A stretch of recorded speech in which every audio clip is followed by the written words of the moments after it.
बिल्हौर में समाजवादी पार्टी कार्यालय पर बुधवार को वरिष्ठ समाजवादी नेता और पूर्व केंद्रीय मंत्री स्वर्गीय जनेश्वर प्रसाद की जयंती श्रद्धा और सम्मान के साथ मनाई गई।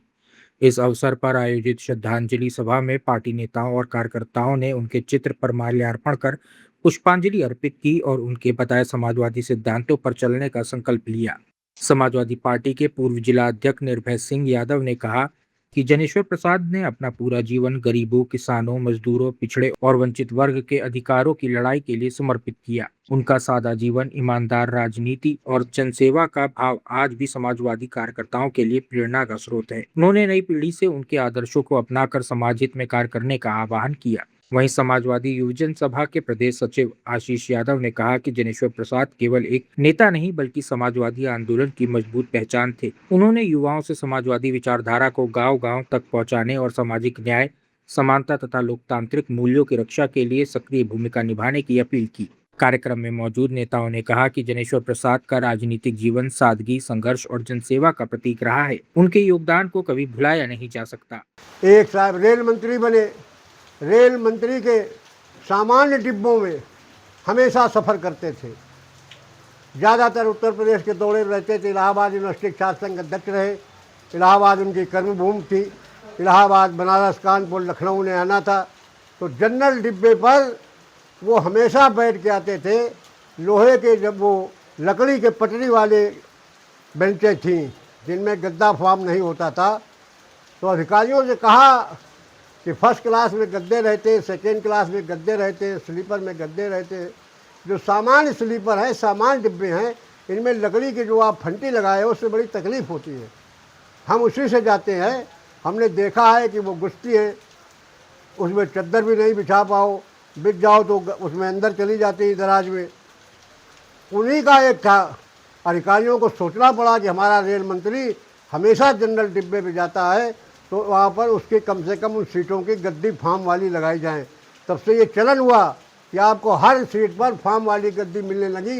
ये जनेश्वर मिश्रा की देन है, नहीं तो हमेशा लकड़ी के पटरी पर बैठ के सफ़र करते थे। कभी उन्होंने फर्स्ट क्लास, AC क्लास, कभी अपना सैलून। हर रेल मंत्री तो रेल का मालिक होता है, लेकिन उन्होंने हमेशा सामान्य डिब्बों पर बदल की। ये उनका चरित्र था। एक गाड़ी नहीं थी, एक बंगला नहीं था। 7-7 बार कैबिनेट मिनिस्टर रहे। आज का युग है, विधायक बनने लोग आते हैं 1 लाख 1.5 लाख की फटीचर गाड़ी पर बैठ के आते हैं। पेट्रोल भी नहीं डला पाते, लेकिन जैसे विधायक बनते हैं 2-2 फार्नूटर, स्कॉर्पियो, 4-4, 6-6 गाड़ियों का काफिला। अब बताओ, एक बात सोचो कि इनका कौन सा व्यापार बढ़ गया। जब आप 40 साल तक रहे, तुम्हारे पास एक फटीचर गाड़ी के अलावा कुछ नहीं रहा, और आज तुम्हारे पास ऐसी कौन सा समय आ गया जो आप 6-6 फार्नूटर खरीद के चलने लगे विधायक बनने के बाद। ये भ्रष्टाचार है, ये बिल्कुल भ्रष्टाचार है। विधायक हो चाहे सांसद हो, सांसद की जो डायरी पकड़ के चलते थे, बताते कि मैं उनका पीए हूँ, वो 1-1 करोड़ की गाड़ी खरीद कर चल रहे हैं। ये क्या है? जब तुम पीए थे, जब तुम्हारे पास कुछ था नहीं, तुम उनकी डायरी पकड़ के चलते थे, तो आज 1-1 करोड़ की कारें कहाँ से आ गई? ये कहाँ का भ्रष्टाचार है? आज किसी विधायक बना दो आप, 4 महीना नहीं लगेंगे, फार्नूटर लेके आ जाएगा। जब तुम इतने बड़े व्यापारी थे, इतने भाग्यशाली थे, पैसा कमाने में तुम्हारी इतनी योग्यता थी, तो योग्यता कहाँ चली गई? 40 साल की उम्र तक, 50 साल की उम्र तक विधायक बनते ही फार्नूटरों का बेड़ा आ जाता है तुम्हारे पास। यही तुम्हारी योग्यता है। ये भ्रष्टाचार है। लेकिन दोस्तों, देश का ये दुर्भाग्य भी है, इसको आपको बहुत गंभीरता से सोचना पड़ेगा। आजकल का नौजवान, हमारा जो नवयुवक है, हमेशा बदलाव आया। आज़ादी की लड़ाई लड़ी गई, गांधी जी ने लड़ी, लेकिन उसमें भगत सिंह, चंद्रशेखर, बिस्मिल, राजगुरु, इनका भी बड़ा सहयोग था। 28, 18, 20 साल में लोग फांसी के फंदे पर चढ़ गए, और आज का नौजवान भटका है, बेईमानों की तारीफ कर रहा है, बेईमानों के गुण गा रहा है। जो जितना बड़ा बेईमान है उसके पीछे घूम रहा है। आखिर नौजवान, जब देश की भाग्य तुम्हारे ऊपर है, तुम देश को बदल सकते हो, प्रदेश की तकदीर बदल सकते हो, तो आज तुम बेईमानों के पीछे कार्यकर्ता करके घूम रहे हो। उन बेईमानों के पीछे तुम घूम रहे हो, उनको महामंडित करते घूम रहे हो।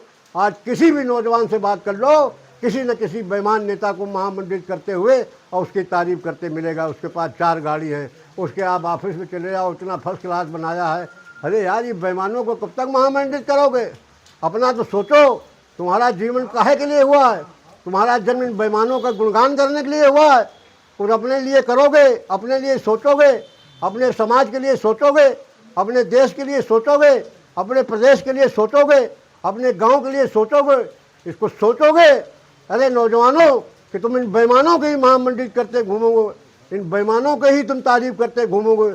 आज सबसे बड़ी अगर देश की तरक्की में कोई रुकावट है तो हमें पहले खुले कहना चाहता हूँ कि नौजवानों की भटकी हुई पीढ़ी, नौजवान जो भटक रहा है, पीढ़ी से भटक रहा है, उत्तेजना नहीं आती, क्रांति नहीं आती, बेईमानों को देखकर गुस्सा नहीं आता, जो बेईमानी से धन कमा रहे हैं उन्हें देख कर गुस्सा नहीं आता, उनके भाव आदर आता है तुमको। यही सबसे बड़े देश का, प्रदेश का पिछड़ेपन का कारण है। जिस दिन तुम्हें बेईमानों के प्रति गुस्सा आ जाएगा, बेईमानों के प्रति नफरत आ जाएगा, बेईमानों को देखकर तुम्हें लगेगा कि बेईमान जा रहा है, इससे मैं नमस्कार नहीं करना है, तो बेईमानों की संख्या कम होगी। लेकिन महामंडित तुम लोग कर रहे हो, ये हमारे पीढ़ी का हाल है।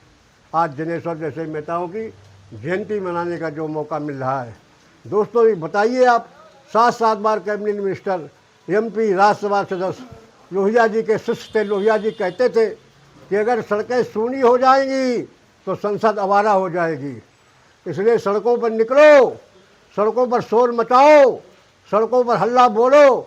आज यही जंतर मंतर में छात्रों ने इकट्ठे हुए, सड़कों पर हल्ला बोला तो संसद तक आवाज़ गई और सरकार को झुकना पड़ा। ये लोहिया जी का नारा था कि अगर सड़कें सूनी रहेंगी तो संसद आवारा हो जाएगी, जो इसकी मर्जी होगी करेगी, तुम्हारी सुनने वाला कोई नहीं होगा। और संसद आवारा है, लेकिन जब जंतर मंतर में यही नौजवान छात्र अपने उठे और इन्होंने अपना इकबाल बुलंद किया तो इस संसद को भी हकल आ गई और शिक्षा मंत्री को इस्तीफा देना पड़ा।